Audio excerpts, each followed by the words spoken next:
Hola, soy Fanny, soy redactora y fotógrafa en Sopitas y también soy una gran amante de la música, aunque más que oírla me encanta saber todo sobre ella. Un día me pregunté cómo sería hablar con artistas de esos músicos y discos que cambiaron su vida, así como platico de música con mis amigos. Y como soy bien preguntona, trajimos a 2024 nuestro proyecto de Disco en Disco. Contactamos a varios artistas para conocer sus gustos musicales, mientras visitamos algunas de las tiendas de vinilos más cool en la Ciudad de México. Así que yo los estaré guiando por este viaje musical. Para este nuevo episodio de Disco en Disco visitamos una nueva tienda en la CDMX llamada Mundo Vinil, ubicada en Avenida de los Insurgentes Sur, y lo hicimos en compañía de Ángel Mosqueda y Jesús Baez, con quien hablamos de sus gustos y lados B que dan forma a este proyecto musical.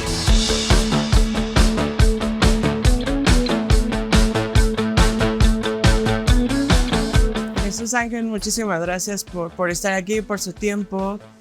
Quiero comenzar preguntándoles, en alguna entrevista leí que ustedes hacen astronomía interior, pues básicamente por el gusto por la música y por empezar un proyecto, no tanto como con una expectativa, digámoslo. ¿Hubo alguna inspiración o cómo llegó a ustedes esta idea de empezar un proyecto alterno aparte de eso? Bueno, esta idea de astronomía interior no es algo nuevo. Es algo que Ángel y yo venimos haciendo desde adolescentes. Hace rato en alguna otra entrevista, pues sí, o sea, nos estábamos acordando de que tal vez con menos recursos, diferente equipo de grabación, instrumentos, todo, ¿no? Hacíamos lo mismo que estamos haciendo en este momento, ¿no? Entonces, muy contentos de tener pues la posibilidad de crear este proyecto, porque teníamos esa inquietud de experimentar pues con otras cosas fuera de lo que es un formato banda de rock. ¿Hubo alguna banda o artista por el que hicieran como match cuando eran adolescentes? Hubo muchísimos artistas y muchísimas bandas por las cuales nos dedicamos a esto, de hecho, ¿no? Fíjate que justo me encontré Portishead es una banda inglesa que estábamos platicando ahorita Ángel y yo, que la escuchamos por ahí del 97, 98. Antes, Sí, imagínate. Sí. Entonces, yo cuando oí Portishead, a mí me voló la cabeza. Yo no había escuchado nada igual.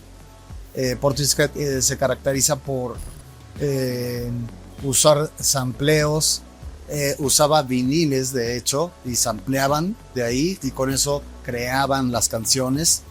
Es una banda increíble por su lado abstracto, es una banda increíble por su lado oscuro. Yo en ese entonces pues escuchaba otro tipo de artistas que eran pues, más digeribles, por llamarlo de alguna forma, más melódicos, más luminosos.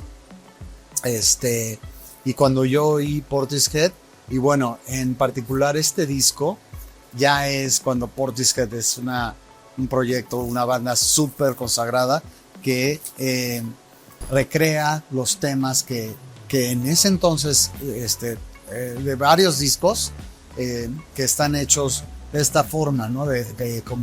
Con cajas de ritmo, con sampleos, con instrumentos extraños. Y eso fue lo que a mí me gustó. En particular este disco, ya aquí traen una orquesta, cámara, y es absolutamente mágico cómo pueden ellos o crear este ensamble y adaptar las canciones a este formato, ¿no? De orquesta y todos tocando. Uno de los líderes del grupo pues en las tornamesas y con set de percusiones, unos bateristas increíbles, el bajo, la guitarra, o sea, es una cosa que hoy en día sigue siendo definitivamente una gran influencia en el momento en el que yo estoy produciendo. ¿Cómo conoces a estos artistas? ¿Fue un canal de música? ¿Recomendación de alguien más? Portishead, creo que Pues nos lo pasábamos. En realidad, creo que estábamos en una edad en la que este tipo de artistas solo llegaban a ti por un amigo que te decía, mira, escucha esto. Bueno, también tenían su video en MTV, la de el primer sencillo, ¿no? Protection. No, ese es Nobody el- Loves Me. Nobody Loves Me. Pero como dice Chucho, cuando escuchamos ese disco, yo creo que a todos nos voló la cabeza. Creo que yo dije, ¿cómo le hacen? Pues esto no lo puedo desmenuzar. No entiendo. Y bueno, ahora como Chucho bien explica, pues era una mezcla muy interesante en la que usaban tornamesas, amplios, etcétera, cosas que nosotros no estábamos familiarizados, no teníamos acceso, ni siquiera entendíamos en ese entonces todo esto. Después, pues, obviamente, pues vinieron muchas bandas que siguieron paralelamente, sobre todo en Inglaterra, como Massive Attack, por mencionarte alguna que también nos encanta, etcétera. Pues este tipo de recursos que para nosotros estábamos muy acostumbrados pues a una formación más tradicional, que es la batería, el bajo, la guitarra, algún teclado. Y estos cuates sí, yo cuando los escuché sí dije, esto es realmente nuevo para mis oídos, ¿no? Y para mi mente, para las atmósferas. Y a Chucho le mencionaste muy bien los músicos, pero la cantante, en este caso Beth Gibbons, también es un lamento increíble. Es una cantante como medio blusera, que tiene una personalidad súper interesante, melodías muy profundas, la verdad es que es un grupo muy especial. ¿Recuerdan algún otro artista o banda que escucharan en esa época que así, además de Portishead, que les volara la cabeza? Pues bueno, de esta onda está Massive Attack, tú te acordarás mejor. ¿Quién más escuchábamos por ahí? Moshiba un poco más tarde. Moshiba, e incluso Björk hacía ya cosas. Björk, por esa época estaba. Bueno, Tricky también nos gustaba, pero yo creo que de lo más sobresaliente es esta banda, Portishead, de toda esta movida, por decirlo de alguna manera, ¿no? Junto con Massive Attack. ¿Hubo en esa época alguna banda mexicana o de Latinoamérica que también les causara ese impacto? Pues mira, más que impacto, recordábamos, es bonito recordar esta época en la que salió Control Machete, que precisamente producían sus discos de una manera, pues, con sampleos, viniles, etcétera. Y tenían unas bases increíbles precisamente más o menos en esa onda. Pues este disco es también un disco que yo creo que nos cambió la vida. Radiohead es una de las bandas las cuales nos ha inspirado muchísimo, sobre todo con el rollo experimental. Radiohead llegó y pues nos pasó, yo creo que un poco lo mismo, o sea, no lográbamos entender cómo es que lograban crear esos sonidos, esas estructuras, aparte de ser unos músicos excepcionales, ¿no? Definitivamente Radiohead. Y yo creo que no solo para nosotros, Radiohead fue una banda que llegó y le dio un giro completo a la escena musical y sobre todo al rock. Sí, Radiohead también a mí fíjate, en un futuro ya no le seguí tanto el paso, pero sí los primeros discos yo sí los oía bastante. Y me encantaba. ¿Alguna vez los viste en vivo? Sí. ¿Aquí en México? Foro Sol, sí. ¿Qué recuerdas de ese concierto? No, es padrísimo. O sea, pasa algo cuando eres músico y vas a un concierto, es inevitable entrar en un modo analítico y de estudio y etcétera, ¿no? O sea, ver qué luces traían. Estaba yo intentando ver qué teclados traía el tecladista, el tipo de sonido, el número de instrumentos. Muy padre, fue una experiencia increíble y pues, claro, es una de las bandas más grandes del mundo. Mencionaban al principio de la plática que Astronomía Interior es un proyecto que lleva hace años, pero tengo entendido que no tiene mucho que lo materializan. ¿Cómo deciden? ¿Por qué? ¿Cuál fue la razón más bien por la que deciden ya hacer este proyecto después de llevarlo mucho tiempo? Pues más bien, más que tuviera varios años el proyecto, Chucho y yo nos conocemos hace muchísimo tiempo. Y siempre hemos estado haciendo música, o sea, aún estando en Zoé siempre nos pasamos canciones, etcétera. Compusimos durante algún tiempo también algunas canciones para Zoé. Previo a Zoé hacíamos música juntos, digamos que tenemos una larga historia y pues más bien con un break bien establecido de lo que iba a pasar con Zoé, decidimos materializar toda esta música que habíamos estado haciendo y hacer primero que nada un disco, o sea, producirlas ya digamos, dejar de que fueran demos y construir nuestro primer disco y eso sucede alrededor de 2021, por ahí, no sé.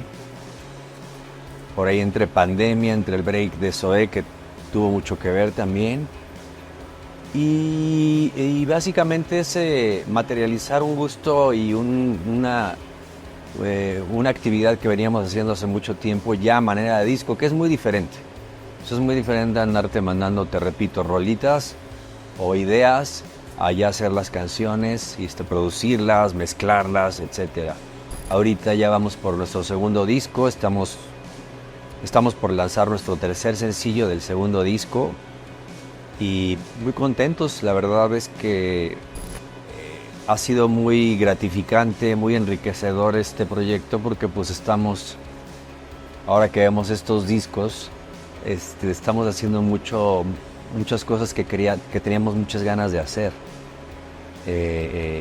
Música que no necesariamente es una banda de rock, que es una parte nada más de nosotros, pero por otro lado este proyecto nos permite hacer otras cosas, experimentar con otras situaciones, dejar los roles a un lado, nos permite hacer muchas cosas que teníamos ya ganas de realizar.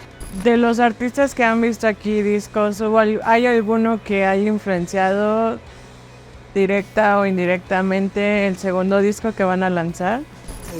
Cuando hacemos música y estamos produciendo, usamos referencias sónicas y esta banda, Depeche Mode, es una banda que salta muy seguido en esas conversaciones que nosotros tenemos a la hora de estar produciendo canciones.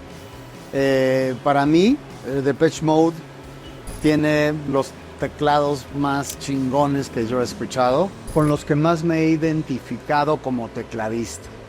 Me encanta todo lo que ellos han hecho a lo largo de toda su historia y sí, o sea, hay veces que hasta decimos, a ver, aquí le quedaría un bajo o un synth tipo Depeche Mode, ¿no? Entonces Depeche Mode yo creo que es una banda que en cuanto yo por primera vez la escuché, mi vida cambió de nuevo, ¿no?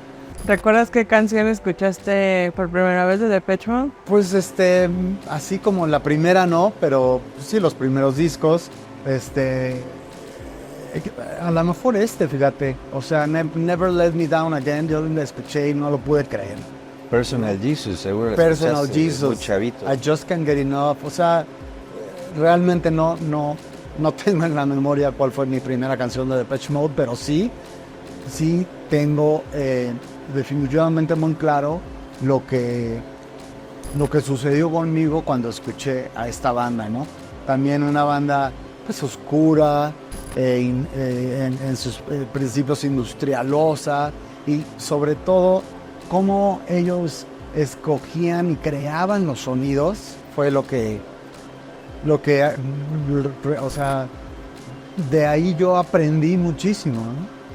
Existe también, hablan mucho de estas referencias que son más como ochenteras, un poco noventeras, pero ¿hay algún artista un poco más reciente que también del que tomen, no inspiración, pero que les sorprenda mucho como en el trabajo musical que realizan? Pues de lo que escogimos, Daft Punk, ¿no? Sí, Daft Punk es una banda que nos encanta. Bueno, es un proyecto que nos encanta. No es nuevo, pero pues más o menos hasta ahí llegamos, yo creo. Sí, Daft Punk son unos maestrazos de la música electrónica y han marcado toda una era con sus discos. Otra banda la cual no tomamos mucho como referencia, y en muchos sentidos, no nada más en lo sónico, sino en la forma en la que operan, es Gorillaz. Y esta banda pues es relativamente nueva. Todo lo que hace Damon Albarn, bueno, para nosotros es un genio, y nos gusta mucho el tipo de músico que es libre. O sea, es un músico libre, creativo, ingenioso. Entonces, en lo personal, a mí eso me encanta. Todos los discos de Gorillaz tienen precisamente eso que me gusta, ¿no? Ese tipo de teclados, de texturas, de sonidos que a lo mejor provienen de algo que ni siquiera es un instrumento, ¿no? Entonces, Damon nos ha enseñado, a mí por lo menos, a darme cuenta que esa libertad te puede llevar a un lugar increíble. Que justo Damon es uno de los muchos ejemplos de artistas que tienen varios proyectos y cada uno tiene su esencia. Para ustedes, ¿cómo fue? No sé si fue complicado o cómo describirían que fue ese proceso de hacer un proyecto alterno, teniendo ya estando en Zoé, que Zoé es una banda muy grande en México y en Latinoamérica. ¿Cómo fue para ustedes? ¿Fue complicado? ¿Fue más fácil? Bueno, lo que se hizo, sí, definitivamente queríamos salirnos de ese contexto banda de rock. Al ser dos, pues se facilitan un poco las cosas. O sea, sí empezamos a poner como reglas y límites para poder crear una identidad sónica propia. Claro que fue difícil, ¿no? O sea, pero es como hacer canciones, es muy difícil, ¿no? O sea, realmente nos toma mucho tiempo, es mucho trabajo, ¿no? Para lograr que una canción quede como a nosotros nos gusta, es difícil. Y sí, fue uno de los retos por los cuales tuvimos que enfrentar con este proyecto, es exactamente hacer algo distinto a lo que ya veníamos haciendo desde hace 25 años. Y creo que muy bien logrado. El primer disco, pues, es crear algo de cero, sónicamente, pues es difícil, ¿no? Pero a la vez fue muy divertido, ¿no? El estar cantando, porque cantamos los dos, alternamos en diferentes canciones, en unas las canta Ángel, otras yo, en otras juntos. Y eso nos ayudó a precisamente empezar a darle forma, a esculpir este nuevo proyecto que es Astronomía Interior. Ya ahora en un segundo disco, ya con un camino más o menos labrado, ha sido pues diferente, ¿no? Y eso es del proceso que te dice, que comenta Ángel, que para mí es increíble ver cómo vas evolucionando, porque nuestra canción 1 y la 13 que va a salir apenas, ya ya dimos toda una vuelta creativa y ese viaje es lo que de las cosas que más me gustan.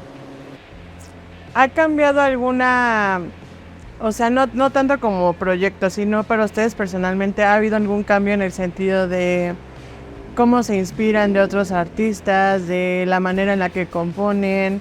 ¿Ha habido algún cambio en todos estos años ahora que noten ahora con Astronomía Interior? Sí, sí y no. O sea, la verdad, hacer música para nosotros es algo muy familiar.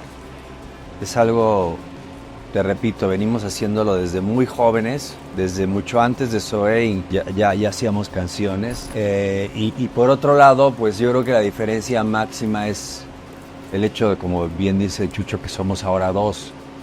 Entonces sí hay ciertos cambios, ya no hay esos roles, digamos, establecidos de una banda. Entonces por ahí puede establecerse un cambio, pero a fin de cuentas la esencia es la misma. O sea, hacer música es lo mismo para nosotros desde que nos conocemos hasta ahorita. Ahora tenemos más recursos, más experiencia, mucha más experiencia, y eso influye. En eso radica el cambio. Pero en el sentimiento y en la diversión, como dice Chucho, En el gusto. en el gusto, pues no es exactamente el mismo, y eso la verdad es que nos llena de felicidad porque seguimos disfrutando muchísimo hacer canciones como hace mucho tiempo, ¿no? ¿Tuvieron alguna influencia de papás, hermanos, así del primer disco que compraran? ¿Recuerdan cuál fue? En mi caso, mi papá tenía su tornamesa. En ese entonces eran unas consolas así grandotas de madera, ya con bocinas y tocadiscos incluido. Y mi papá, él escuchaba mucho música clásica. Entonces tenía pues casi toda la colección de Dolce Gramophone, que es una disquera que todavía existe, es inglesa, junto con discos pues de tríos, porque mi papá en su juventud perteneció a un trío, ¿no? Como los Panchos o como los Haces. Entonces de ahí mi gusto por las armonías, ¿no? Ahora en mi proyecto, ¿no? Hablando un poco de pues cosas tal vez muy opuestas o contrarias, y también cabe comentar que mi formación como pianista fue clásica. Entonces yo por muchos años, desde los 8 años, estudié con maestros particulares música clásica y recitales, etcétera, etcétera. Ya después entré a la prepa y ahí todo se fue. ¿Hubo alguna banda que descubrieras ahí o cambió? Descubrí el rock y ya.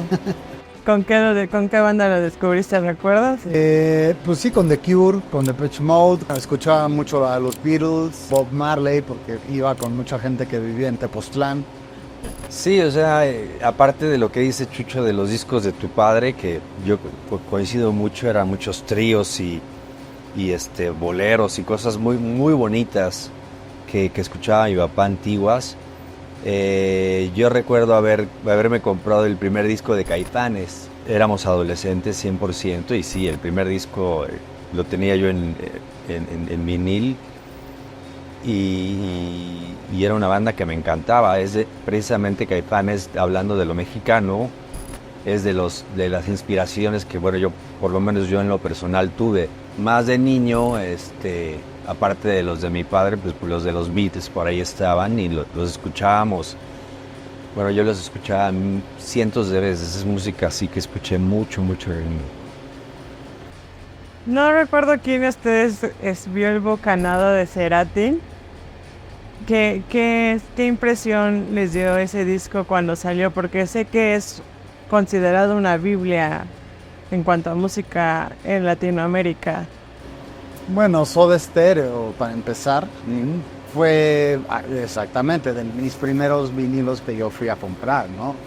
Antes existía, o sea, había algo muy bonito que tú esperabas meses a que llegaran los discos, ¿no? No es como hoy que todo es tan desechable y tan, pues, tan Inmediato. sí, inmediato y tan grande y o sea, tantas bandas y tantos grupos. Antes no existía eso. Entonces, sí, con tus amigos, en cuanto tenías el disco, o sea, era todo un suceso, ¿no? Hasta de invitar a la casa a tus cuates para oír el disco, y te tomabas el tiempo realmente para analizar canción por canción. Y bueno, todo el rito de poner el disco, eran pues actividades increíbles, ¿no? Soda Stereo fue una banda que a mí me marcó también mucho, sobre todo porque me encontraba yo cierta similitud a las bandas inglesas o anglos con ellos, fuera de Caifanes y todo esto. No era tan regional, por así llamarlo, ¿no? Soda Stereo, yo cuando los oí dije, wow, o sea, es como una mezcla de lo que me gusta, pero en español. Entonces, Soda Stereo a mí me marcó muchísimo. Y después Cerati, lo que hizo como solista, bueno, pues Cerati es nuestro David Gilmour latino, o sea. Aunque Ángel y Jesús también son conocidos por ser parte de Zoé, fue muy padre escuchar cómo es para ellos tener un proyecto en paralelo que además está influenciado por artistas como el buen Damon Albarn. ¿Y a ustedes qué les parece este episodio? Cuéntenos en los comentarios y nos vemos en la próxima. Bye.